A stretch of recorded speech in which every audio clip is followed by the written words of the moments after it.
احساس برای شما چه قسم بیان بکنم و شما چه قسم بگویم.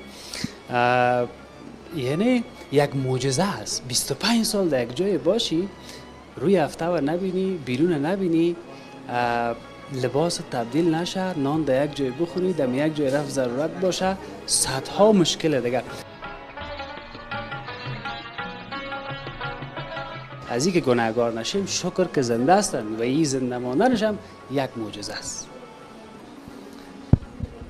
خانم نیکبخت، حال خوب هستین؟ دست و پایتان حرکت داره؟ خوب.